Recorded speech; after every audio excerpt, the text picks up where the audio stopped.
YouTube,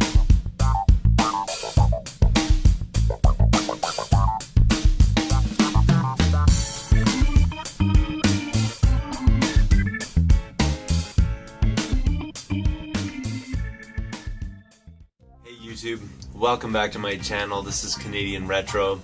This is not a pickups video that I have for you here. This is a huge congratulations to Widdle Brudder, who thus far has reached his 50 subs, and he's doing a contest, and I thought I would give him a huge shout out for that. Congratulations, man. You deserve way more than 50, that's for sure. And if you're watching this and you haven't subscribed to his channel, go check it out. I'll put links down below. Really awesome YouTuber. You know, I've sent him some stuff in the past. He always has good advice on my videos and stuff like that. Really active communication with him, and he's a really great guy. So if you haven't, like I said before, go check out his channel. It's super awesome. For his contest, he wanted people to explain some of their additional hobbies that they have, not video game related kind of thing. And to be honest, as far as my real life goes in video gaming, that's basically all I have for hobbies. I mean, I do play hockey. Actually, this evening I just got back from a hockey game, which we lost horribly, but I did score a goal. That's one of the things that I do enjoy doing, but I can't really visually show you a whole lot of that. But one of the things that I did want to share is actually a hobby that is sort of off and on with me. I picked it up when I was actually living in Japan, and you know, I was teaching English over there, and basically television and stuff like that, there wasn't really a lot of it. I didn't have any gaming systems over there. I did have a laptop, so I was able to play some games and stuff like that, but I really didn't have like the space or the time or whatever to you know, get a console and stuff like that over there. But I did actually pick up a new hobby while I was living there, and this was a decade ago, actually more than a decade ago that I was living in Japan. Like I said, though, I lived there for a year, and during that year I started up with a hobby. I did bring it back with me when I came back to Canada. I kept going at it, building my collection of things. Now, I'm not going to show you everything. I'll just show you the original thing that I bought, and I'll never get rid of this. I will always hold on to this. This is the first model that I built for this. The hobby, you probably haven't been able to figure it out yet because I haven't really given any clues to it, but it's actually a radio-controlled car building. I'm not very technical with the driving, but I do spend some time building some of the models. Now, my basement here, you probably know it as the Retro Dungeon, is pretty much set up for gaming. There is no room for this stuff, so most of the stuff is in big giant bins and things like that, sort of sitting in the closet. You know, maybe one day when I move I can actually get these things out and dig them out again and kind of build on that, but my focus has been video gaming, so it really hasn't been a lot into this hobby. But I will show you the first one that I picked up right now. So this here is not a particularly pricey model or anything like that. I mean, I picked this up essentially I was walking through a mall one day kind of thing while I was living in Japan, and I saw this and I decided, you know what, I'm gonna give this a shot and try it out. And this came bundled in with a controller and everything like that and a charger, so I kind of went for it. It was sort of cheap to start. This is a Tamiya TL01. That's the model number of it. It's totally sort of defunct kind of model for this now. I mean, like, you're talking, you know, quite a while ago now. It's in really good shape though. I mean, I only drive this thing inside if I can find a big space. Luckily, I've given it a few shots in my school that I work at, just in the gymnasium and stuff like that. It's pretty cool actually, because this thing actually gets quite speedy. Now, it is not at all stock. From the outside it looks kind of stock.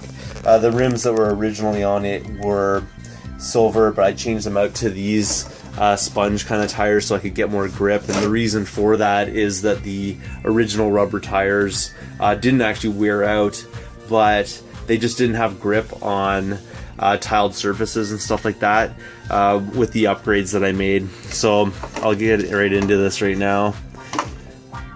Pretty cool though. I rather enjoy this. Driving this one particularly, I've worked really hard on this one actually.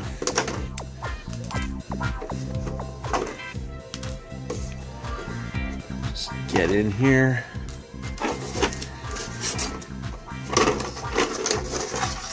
So this thing here is really built like a tank. It's a really tough design. This is one of the things that I really like about this model. It's not like a competition kind of situation at all, really, but it's just, it can take a beating, and because I'm not a super technical driver, it's lasted me this long, and it's in really great shape actually. This thing's totally upgraded. In fact, I left the front bumper on. I took the back one off just to lighten the load a little bit. The chassis that it's sitting on is actually a lightweight chassis, which is kind of difficult to come by, I think, if you're in North America. But because I was in Japan, I was able to pick up all the aftermarket parts. It's got oil shocks on it, things like that. So there they are there in the front and the back. I really kind of decked it out. I mean, it's fully ball bearing inside, and I put an aftermarket kind of motor on there. This one here is definitely better than the stock sort of silver can style of one, but it is just epically fast, this thing.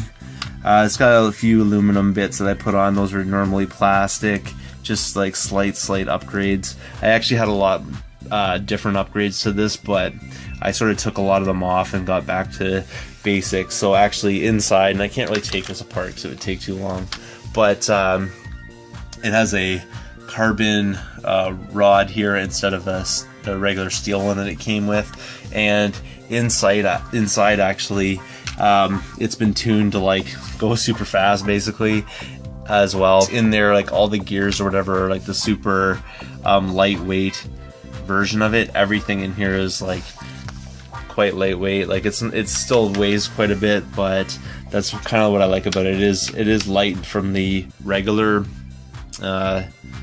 version of it, like the stock version of it, but this one here, it's just really awesome. I enjoy driving this car. It's probably my favorite one to drive, even though a lot of that is just like memories or whatever you'd like to call that. Really in tip-top shape. This vehicle, actually, I started out and it was the stock model. I was driving around, but I was finding it was a bit too slow for my liking, so I started upgrading it a little bit, and then I decided that on-road was sort of boring me, so I made this baby go off-road. So I just added, like, you know, off-road type tires to it, sort of thing, and luckily I was smart enough to buy another one of these exact same shells to put on it, and I really beat it to death kind of thing. So I've sort of brought it back to life slowly over time. You can see there's still some scratches and stuff like that on the bottom, but overall, considering what I put this through, it really turned out quite well. But yeah, so this is basically my other hobby that I have. I really do enjoy it. It's not exactly a cheap hobby to get into, but you know, if you have the interest or the means or the time, I would say look into something like that. This model here is probably nothing like things that come out nowadays, but still at the same time, I really do enjoy this one. So, you know, that's everything I have to say about that. Hope you enjoyed my video, and again, thanks to Widdle Brudder. And I apologize, man, because it seems that I've heard a number of YouTubers sort of follow me in my pronunciation of your name, and they're calling you, what was it, Widdle Brudder, and I apologize for that. I think that was sort of my fault, but I'll make that correction now. It's Widdle Brudder, as in little brother type of thing. So, you know, keep it straight. And again, like I was saying though, congratulations, man. And, you know, I'm looking forward to your channel growing and as well gaining more subs. So as I was saying at the start of this video, if you haven't subbed yet to him, please do go check out his stuff. It's really great, and he's an awesome guy. Thanks very much for watching, and I will see you all later.